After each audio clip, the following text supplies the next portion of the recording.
중국은 과거 덩샤오핑의 지도체제 하에서 1980년대 초부터 개혁 개방을 추진했고 2001년 WTO 가입을 기점으로 급격한 경제성장을 이루어 현재 세계 2위의 경제대국이 되었습니다. 하지만 큰 땅덩어리, 엄청난 인구 등 비슷한 조건을 갖췄던 인도는 그러지 못했습니다. 인도는 소련식 계획경제와 폐쇄경제를 추구하다 1990년대가 되어서야 경제자유화를 추진했지만 인도와 중국의 격차는 커져만 갔습니다. 그런데 이런 인도가 지난 10년간 연평균 6%대의 고속 성장을 하고 있습니다. 이는 중국과 비슷하고 전 세계의 2배 이상이 되는 수치입니다. 가까운 미래에는 중국의 성장률을 앞설 것이 분명합니다. GDP 순위는 2000년 14위에서 2021년에는 과거 자신을 지배했던 영국을 제치고 세계 5위를 차지했습니다. 또한 IMF에 따르면 인도는 2030년 내에 일본과 독일을 제치고 세계 3위의 경제대국이 된다고 합니다. 인도 증시의 대표 지수인 니프티 50은 연일 사상 최대치를 갈아치우고 있습니다. 중국을 넘어서는 인구, 거대한 땅덩이, 사람들은 이제 인도를 넥스트 차이나로 부릅니다. 하지만 아직 갈 길은 멉니다. GDP가 세계 5위 수준이지만 2023년 인도의 GDP는 약 3조 4천억 달러로서 18조 달러인 중국의 5분의 1이 되지 않습니다. 그럼에도 불구하고 인도가 다른 나라들과 다르게 고속성장을 하고 있는 것은 사실입니다. 만일 이러한 추세가 계속된다면 시간은 꽤 걸리겠지만 중국을 넘어설 수도 있을 것입니다. 이번 영상에서는 과연 인도가 넥스트 차이나가 될 수 있을 것인지에 대하여 긍정적 요인과 부정적 요인으로 나누어 살펴보도록 하겠습니다. 먼저 인도가 넥스트 차이나가 될 수 있는 긍정적 요소입니다. 첫 번째, 인도의 엄청난 인구와 땅덩이입니다. 인도는 2023년에 중국의 인구수를 추월했습니다. 2023년 말 기준으로 인도의 인구수는 약 14억 2,900만 명이며 중국은 14억 2,600만 명입니다. 또한 인구 전망에 따르면 인도의 인구수는 계속해서 늘어나 2050년에는 16억 7천만 명이 될 것이며 중국은 13억 1천만 명으로 줄어들 것이라고 합니다. 그리고 인도의 중위 연령은 23년 말 기준 29.5세로 매우 낮은 수준입니다. 반면 중국은 중위 연령이 39.8세이고 미국은 38.5세, 우리나라는 45세입니다. 중위 연령이 낮다는 말은 생산 가능 인구가 많아 경제가 발전할 가능성이 매우 크다는 것을 뜻합니다.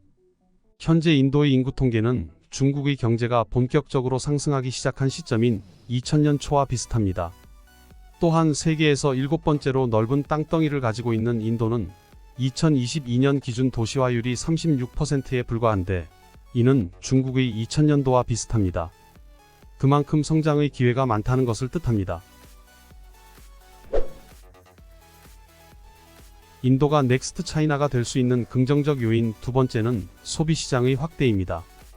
인도의 1인당 GDP는 2022년 말 기준 2,400달러 정도입니다. 이것은 12,700달러인 중국의 5분의 1도 안 되는 수준이고 주변 국가인 방글라데시와 스리랑카보다도 낮습니다. 하지만 앞으로의 성장률을 감안한다면 무시할 수 없습니다.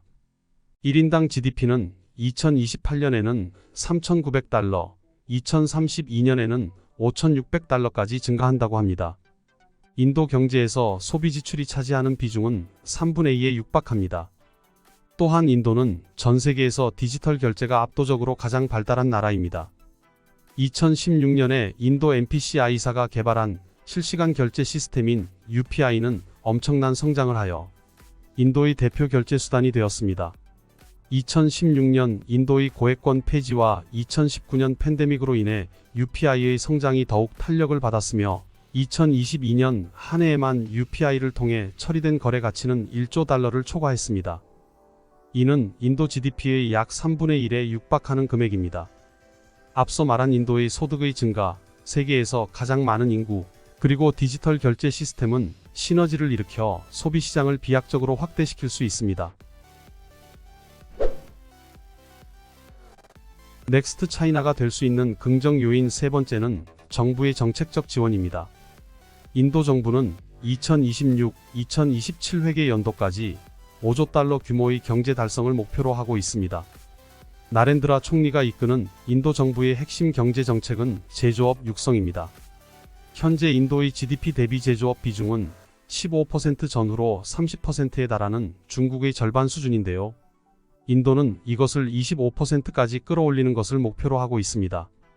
제조업 육성 전략인 메이크 인 인디아 및 생산 연계 인센티브 등을 통해 국내외 기업 생산기지 유치와 글로벌 제조 허브 조성을 목표로 하고 있습니다. 참고로 생산 연계 인센티브는 인도 정부가 미리 정한 품목의 생산량 목표를 채울 경우 제조업체가 받게 되는 생산 장려금입니다. 또한 인도는 그동안 제조업 성장의 큰 걸림돌로 작용하였던 인프라 문제를 해결하기 위해 향후 25년간 1조 3천억 달러를 인프라 확충 및 개선에 투자하는 가티 샤크티 프로젝트를 시작하기도 했습니다. 이는 인도 독립 100주년을 목표로 삼아 25년간의 장기 플랜을 세운 것입니다. 그만큼 목표 달성을 위해 총력을 기울일 것입니다. 인도가 넥스트 차이나가 될 수 있는 마지막 요인은 바로 중국이 아니라는 점입니다. 지난 영상에서도 살펴봤듯이 미국은 중국과 패권 전쟁을 벌이고 있습니다. 미국의 패권에 도전하는 중국을 각종 첨단 산업망에서 배제하려는 시도가 계속되고 있고 다른 나라들도 미국과 함께하게끔 압력을 넣고 있습니다. 그 결과 글로벌 기업들은 미중 갈등으로 인한 리스크를 줄이기 위해 탈중국 러쉬를 하고 있고 그 대항국가 중 하나로 인도가 떠오르고 있습니다. 2023년에 마이크론, 테슬라, 폭스콘 등 글로벌 기업이 인도에 대규모 투자 계획을 발표했고 현대차와 LG전자 같은 국내 기업도 인도 투자에 적극적입니다. 애플은 중국 중심의 생산 기반을 다변화하기 위해 2017년부터 인도로 생산 공장 이전을 추진하고 있고 5년 내에 인도에서 생산량을 5배 이상 늘릴 계획이라고 합니다. 이렇게 될 경우 아이폰 생산에서 인도가 차지하는 비중이 40%에 육박하게 됩니다.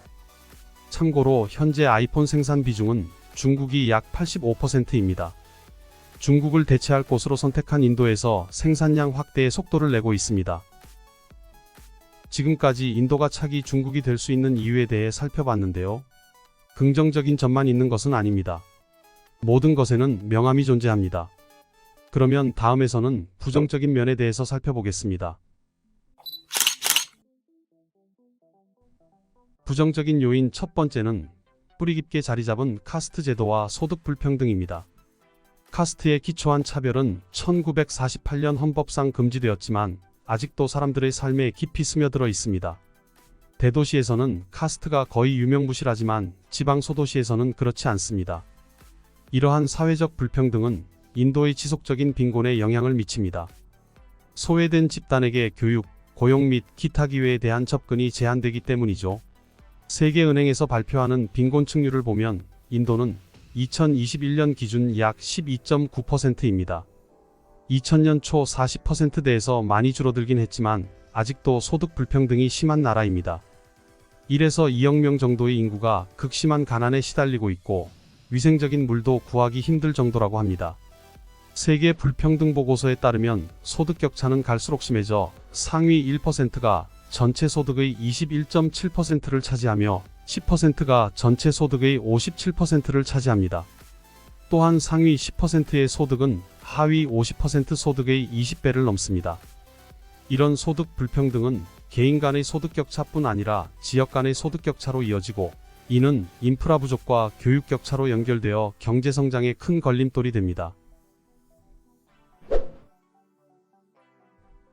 인도가 넥스트 차이나가 되기에 부정적인 둘째 요인은 숙련된 노동력 공급 부족입니다. 인도 인구의 상당 부분은 제대로 된 교육을 받지 못하고 있습니다. 이는 숙련된 노동력 공급 부족 문제를 야기합니다. 세계은행이 발표하는 인간자본지수나 유엔 개발계획이 발표하는 인간개발지수를 통해서도 알 수 있습니다. 교육과 보건을 중점적으로 반영한 이들 지수에서 인도는 각각 세계 113위와 134위에 위치하고 있습니다. 공학 분야의 천재들이 즐비하다고 알고 있는 우리의 생각과는 현실이 매우 다릅니다. 인도가 넥스트 차이나가 되기에 부정적인 이유 세 번째는 지나치게 열악한 인프라와 높은 관세, 그리고 비효율적인 행정입니다. 세계의 공장이 되기 위해선 인프라 확충은 필수입니다. 글로벌 제조 기업들이 우선순위로 고려하는 것 중 하나가 인프라입니다. 향후 25년간 1조 3천억 달러를 투자하는 장기 계획을 세웠다고는 하지만 지금 당장 기업들이 투자하기에 인프라는 턱없이 부족합니다.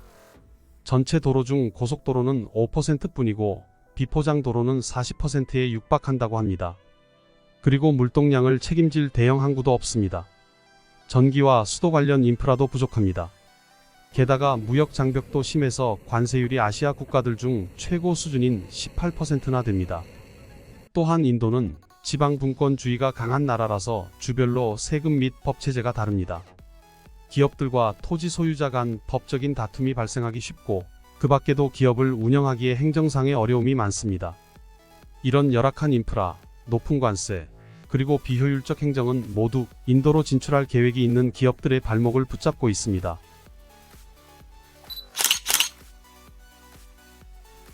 지금까지 인도 경제가 넥스트 차이나가 될 수 있는지에 대해 긍정적인 면과 부정적인 면으로 나누어 알아보았습니다. 과거 중국도 성장 초기에는 여러 문제점들이 있었습니다. 하지만 국가주도적인 개발 계획은 중국을 가난한 나라에서 세계 2위의 경제대국으로 바꿔놓았습니다. 인도도 여러 문제점들이 있습니다. 하지만 정부의 주도 아래 장기 개발 계획을 세워 추진해 나가고 있습니다.